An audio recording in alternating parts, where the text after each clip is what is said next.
Mallory, this is your mother. You need to wire $1,000 into my bank account right away. And just to make myself clear, I do not mean today. I do not mean this week. I do not mean whenever you can get around to it. I mean right this very instant. What's the rush? I just sent you some money a week ago. What happened to all of that? It wasn't anywhere near enough. I need an additional $1,000 right away, and I don't want to hear any more lip from you about it. Get yourself to the bank right now and send me the money. If you don't, the transfer won't get cleared in time for this weekend. Okay, if you're demanding $1,000 from me on top of the money I already sent you, then you owe me an explanation. What's going on this weekend that you need $1,000 for? What are you going to spend it on? Not that you deserve to know, but fine. I just got a call from Carl a few minutes ago. He told me that he wants to bring his fiancée by the house to introduce her to me. Not just that, he wants to come over this weekend. Apparently Saturday is the only day for the foreseeable future where they're both free. Wait a minute, did you just say fiancé? You mean to tell me my little brother is finally getting married? Well, aren't you clever? You figured that out all by yourself? In any case, I need to buy an entirely new outfit before she gets here. This is the woman that my dear precious son is going to spend the rest of his life with. I have to do my best to leave a good impression on her. Wow, that's so great to hear. I remember when we would play together in the sandbox in the backyard. And now he's getting married. I want to meet the lucky lady too. When were they planning on being at your place? I'll try to get there around the same time as them. What on earth are you going on about? I don't remember inviting you. Quite the contrary, I would never allow a pathetic college dropout like yourself to be anywhere near my home when they come over. Huh? His fiancée is a graduate of the same medical school as Carl, and what's more, her parents are wealthy entrepreneurs who run their own hospital. When I looked up the name of the hospital, I was blown away. It's one of the biggest in the state. They have world-class experts in multiple fields practicing there. They must have enough money to rival Elon Musk. Well, that certainly is an impressive family background. But I'm not understanding what the connection is between her family being rich and me not being allowed to meet her. Naturally, you wouldn't. You're far too stupid to make such a simple connection. Your brother Carl is a genius. He graduated at the top of his class and is already a prominent doctor at his young age. Likewise, his fiancée is a brilliant medical expert and the heiress to her family's hospital. And what are you, Mallory? You're nothing. All you are is an idiot who couldn't even make it through one lousy year of college before quitting. Excuse me? Did I not make myself clear? You do not deserve to be in the same room as Carl and his fiancée. If anything, you don't even belong on the same planet. There is no reason to subject either of them to someone of your lowly stature. Yeah, I'm still not getting the connection here. What does my educational attainment have to do with my brother getting married? I'm his sister, aren't I? All I want to do is meet the woman who's going to become my sister-in-law. And what gives you the right to deny me that opportunity? Silence, you petulant wretch! I am your mother, and I forbid you to come. End of discussion.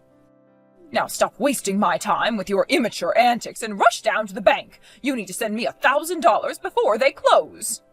Don't you dare show your face at my house this weekend. I'll call the police on you and have you arrested for trespassing. Yo, Mallory! Hey, I've got great news for you. I'm getting married. I bet you never thought you'd see the day, huh? So yeah, I was gonna bring her to the house to introduce her to Mom, and I'd really love for you to meet her too. Congratulations, Carl. I'm really happy for you. You're a bit late, though. I actually just heard about your engagement from Mom. She said you're bringing her by the house this weekend, right? Oh, you mean you already knew? Man, why'd Mom have to go and spoil it? Ah, well, what's important is that you know. Are you free this weekend? Can you come down to Mom's house too? That way you can both meet her at the same time. I don't know when we'll be able to come back to town next. We're both pretty busy. Yeah, about that. I'm sorry, Carl, but as much as I would love to come and see the two of you, right after Mom told me you were coming, she told me that I wasn't allowed to be there. What? Apparently she thinks I don't deserve to meet her because you guys are both doctors and I dropped out of college. She also did a bit of digging into your fiancé's family, which only added more fuel to that fire. She's not just a doctor, she's a doctor who also happens to be the heiress to a wealthy family. Mom also called me stupid and idiot and told me that I don't deserve to live on the same planet as you. I don't believe this! Is she still going on about that? How much longer is she gonna keep giving you crap about not finishing college? It's not even about college or anything. She'd still treat me like this if I got a PhD. Ever since we were kids, you were always her favorite. You always got great grades, you had a ton of friends, you were great at sports. And now you're a graduate of a prominent medical school and working as a doctor. My success doesn't give her the right to treat you like you're less than me, playing favorites with her own children. What is wrong with our mom, Mallory? I don't know what's wrong with her, but she clearly thinks you're the best thing that's going right for her. I hear she's constantly bragging about you. You remember that necklace you bought her for her birthday? She went around to all the neighbors to show it off. She was like, "You remember my precious son Carl? You know, the elite doctor making tons of money? Check out this necklace he bought me. It must have cost him a fortune." She knows exactly how much it costs. She was the one who was constantly pestering me to buy that thing for her. She does that all the time, too. She'll find something she wants online and constantly beg me to buy it for her. Then when I finally break down and do it, I never hear from her again until she finds the next thing she wants. At least she tells you thank you when you get her stuff. She typically throws away the stuff I get for her. After sending me a barrage of vulgar texts telling me what an awful gift it was, mind you. My God, Mallory, I think we have the deep misfortune of being born to a soap opera character. Right? I mean, her favoritism is so over the top that it's almost funny. I mean, really, who gives their kids crap over not going to college? She should see the research on how far the cost-effectiveness of university education has plummeted over the last few decades. About the only people who should go to college are people like me who need to go to get certified. And besides, you're doing plenty well for yourself even without having a college degree. Yeah, and that's just not enough for our dear mother. She only loves us to the extent she can brag about us, and my lack of a college degree makes it harder for her to do that, I suppose. She ought to be ashamed of herself. I'm embarrassed for her, honestly. Okay, so forget about her. We'll have to arrange for some other time for you to meet my fiancé. Do you know what your schedule looks like for the next few weeks? Let me know. One of us could always take the afternoon off to come and visit you. No, I would hate for you to have to take time off because of me. I mean, an afternoon off for you would cost you enough money to buy a sports car, wouldn't it? Okay, that is an exaggeration. I don't make that much money. Maybe not, but I'll bet your fiancé has enough money in her account to buy an entire car company. Anyway, I'll send you my schedule. And if there's a conflict, I'll be the one to take time off, okay? Goodness me, Carl's fiancée was such a fine young lady. Everything about her was impeccable. The way she walked, the way she talked, it all shows that she's a well-educated girl from a high-class family. To think a girl as fine as her is going to be my daughter-in-law. It's like a dream come true. It sounds like you approve of her. That's good to hear. She does seem like a nice girl, doesn't she? Nice doesn't even begin to describe her. Don't insult her with your limited vocabulary. Carl says they're going to have the wedding sometime within the year. I can't wait. It's going to be the best day of my life. Me too. I'm going to have to make sure to keep my schedule open. Did he give you a rough idea of when the wedding was going to be? The sooner I know, the easier it will be for me to get time off. Yes, he told me when the wedding is going to be. Okay. Are you gonna, tell me when it is? Under no circumstances whatsoever. There is no place at your brother's wedding for you, so don't bother taking time off of work. You can just go and do whatever menial tasks they usually make you do. Really? Yes, really, and I think you know why. You were too stupid to get through college, but please tell me you're not stupid enough to make me explain myself here. I think I have a pretty good guess. It's because I dropped out of college, right? Right you are, Mallory. Both the bride and groom are elite doctors who graduated from elite universities. That means the wedding guests will all be similarly elite, educated, wealthy people. There definitely won't be any other pathetic failure dropouts there besides you. It would be humiliating for you to be in such high-class company. It's for your own good that you stay home. I don't think Carl is implementing a college degree requirement for attendance at his wedding. Not to mention, I am his sister. But that's the reason you're telling me I can't come, huh? That's awfully petty and stupid. Their wedding is going to be quite a spectacle. Everything is going to be top-notch, from the decorations in the chapel to the live music during the reception. It will be the kind of event that you have to be highly educated to even understand how incredible it is. So it would all be a total waste on you. I can't allow Carl to waste any of his hard-earned money on someone who doesn't even know caviar from chicken nuggets.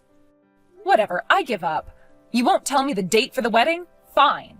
I'll just go to work on that day like usual. Would that make you happy? Nothing you ever do could possibly make me happy. But I am relieved, though, to know you at least have the common decency to not ruin your brother's wedding.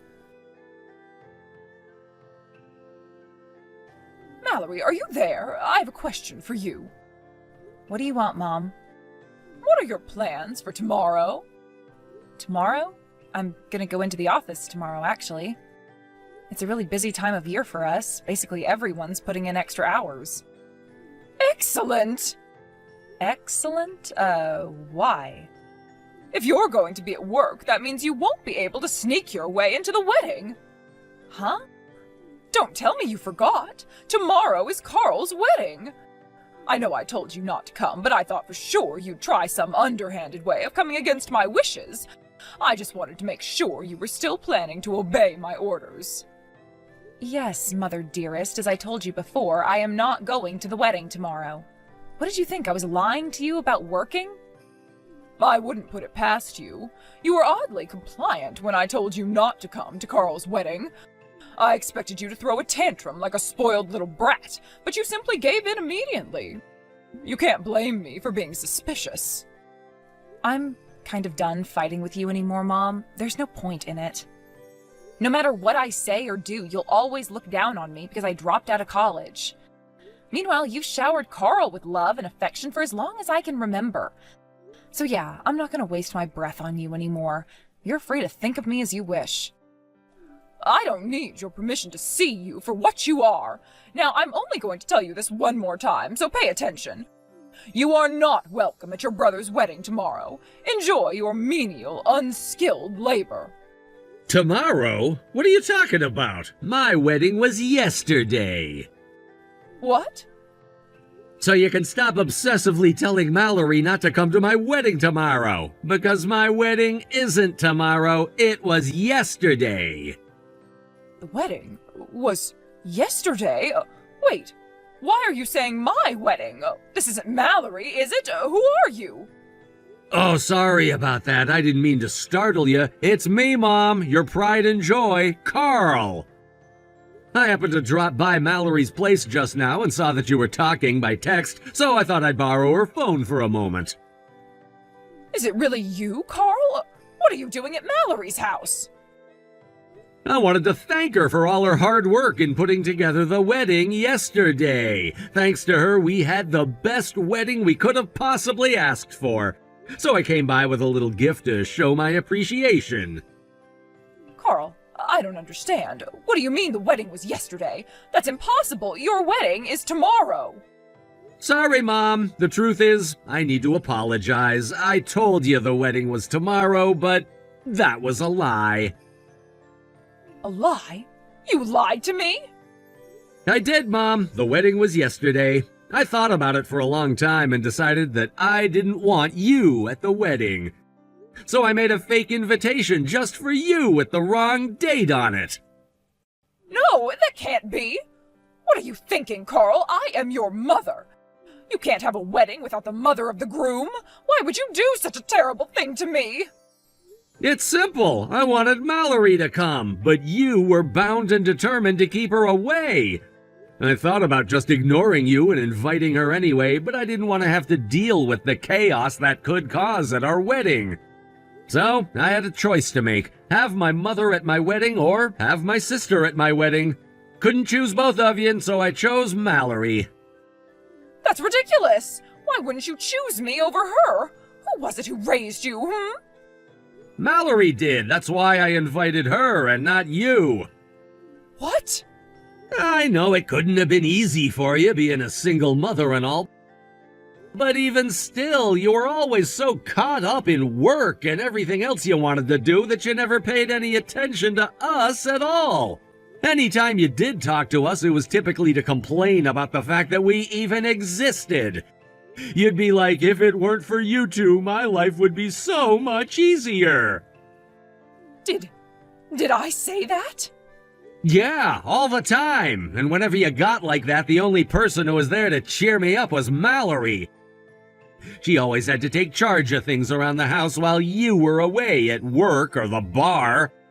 I'd say that Mallory changed more of my diapers than you ever did. That's not true. I gave you all the love that you could possibly want from a mother.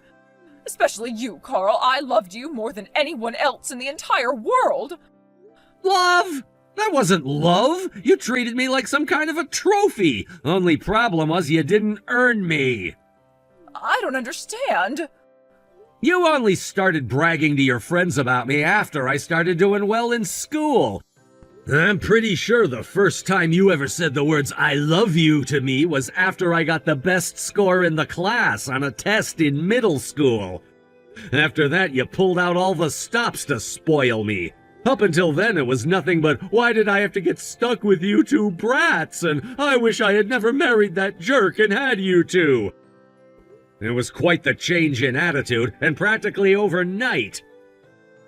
I don't think I ever said anything that terrible. Believe me, you said much worse to us. Then you started bragging about things I hadn't even done yet. You told your friends I got accepted into the private school you made me apply for before I even took the test. Then you told them that I was going to go to med school before I even decided on my undergraduate program. It was all because you wanted to show me off to everyone. To you, I was nothing more than an expensive car or luxury designer handbag. Carl, how could you think that way about me? All I ever did was believe in your potential. And I was right, wasn't I? Your sister had to drop out of college because she couldn't handle it, but you went all the way. You think she wanted to drop out of college? She had to! That was around the time you signed me up for the entrance exam at that private high school, right? It was obvious that I wasn't going to be able to pass on my own, so she quit college to take a job as a private tutor. She did that specifically so she could get all the practice materials that only professionals have access to. That's the only reason I was able to get into that school. Wait, she was a tutor? I don't remember that. Yeah, well, that doesn't surprise me. You never took any interest in her career at all, did you? Do you even know what she's doing right now? Well, I suppose she's still working as a private tutor? Meh, wrong. She changed jobs years ago. She's working as a wedding planner now. She is? Yeah, she quit working as a tutor as soon as I passed the entrance exam for med school. She said that she wanted to finally do what she had always wanted to do. And it's thanks to her that our wedding yesterday was such a massive success. Me and my wife are always on call, so we never had much of a chance to sit down and plan anything. So she communicated with both of us by text and did most of the planning all by herself. And get this, she wouldn't even take a commission. It was all I could do to get her to accept compensation for the time she spent planning everything for us. That was quite generous of her. Generous doesn't begin to describe the kind of person she is. Mallory has always been there for me in middle school, high school, university, and even to this very day. So how could I have a wedding without her? Well, be that as it may, I am still your mother. There's no justification whatsoever for you to have your wedding without me. That was completely out of line, young man. You know what else is out of line? The way you talk down on Mallory for dropping out of college when you dropped out of high school. What? That's right, Mom. I know all about it. You did your best to hide it, but I know that you dropped out of high school the very day you turned 16. How? Grandma told me back when we were kids. She told you? Why would she do that to me? She had no business telling you. Don't change the subject, Mom. This is about you and your behavior. So do you have anything to say for yourself? Carl, you have to understand. No, I really don't. You told Mallory she wouldn't fit in at my wedding because she dropped out of college. But unfortunately for you, my actual criteria was a high school diploma or GED. Sorry, Mom, that means you don't qualify. But... And that's all I have to say to you, so I'm gonna give Mallory her phone back now. Now, let me make one thing perfectly clear to you. You did this to yourself. You are not gonna give Mallory any crap about me not inviting you to the wedding. That was my decision, and my decision alone. Carl, wait, please. Please, can't we talk? Not by text. Let's talk on the phone, all right? I'm not angry at you for lying to me about your wedding, honest. All I want to do is talk to you for a little while. Won't you please answer your phone? I don't feel much like talking to you right now. Actually, I'd prefer if you didn't call or text me for a long time after this. No! Goodbye, Mom. Mallory, I need some more money from you. The money you sent me last month is already gone. From now on, I need you to send me $1,000 on the first day of every month. And don't be late. Are you serious? If you don't like it, then I'll just have to move in with you. Those are your two options, so make your choice. Hold it right there, Mom. What is the matter with you? I'm not sending you any money, and I am definitely not letting you live with me. I don't have any other options, though. Carl won't talk to me anymore. My plan is ruined. Your plan? I was planning on asking Carl and his wife to send me some money every month after they get married. They're both doctors, and her family is incredibly wealthy. They can afford a measly $1,000 a month. But Carl blocked my number before I got the chance to ask him. Wow, that is some plan, living off your son's success. The last time we spoke, he said that if I didn't start treating you better, that he would never speak to me again. He won't even let me meet my grandchildren. Can you believe that? After all that I've done for him, this is how he repays me? Ironic, isn't it? You poured all of your love and affection onto him, and then he ends up cutting off contact with you. I should have known better than to put my faith in him. Men are all the same. Carl abandoned me just like his creep of a father. That's why us girls have to stick together, right, Mallory? You'll never turn your back on me like Carl, right? I don't like where this is going. I'm sorry for being so cold to you all these years, darling, but now I finally see the truth. You're the best thing that's ever happened to me. I'm so proud to have a hard-working, trustworthy daughter like you. Let's put Carl behind us and live the rest of our lives together in peace and harmony. Sorry, Mom. No can do. I'm leaving the country next month. You are? Yep. Carl's wedding was my magnum opus. There's no way I'll ever top that, so now it's time for me to chase a new dream, becoming a success in another country. I've been going to a language school after work for the last several years. I'm fluent in French, Spanish, Italian, German, and Portuguese. The world is my oyster, and I'm gonna go find me some pearls. You mean you're going to leave me here by myself? You're all I have, Mallory. Then I guess you're out of luck because I've already bought my tickets. Well, when are you coming back? I don't know. I was thinking never, actually. Never? Have a nice life, Mom. Or don't. Either way, it makes no difference to me. Au revoir, adios, ciao, bye-bye. I blocked my mom's number immediately after that last text. Then 1 month later, I boarded my flight and set off for my new life. Carl tells me that Mom is still doing everything possible to get him to talk to her, but he just ignores her every time. She tried going to some of her relatives for support, but they all told her the same thing. You did this to yourself. Her troubles didn't end there, however. Remember how she had a nasty habit of bragging about things Carl hadn't done yet? Well, it turns out she had been telling the neighbors that her rich son and his billionaire wife were going to build a brand new house for her. Needless to say, that hasn't materialized yet. She's so embarrassed about everyone knowing she's a big fat liar that she barely even leaves her house anymore these days.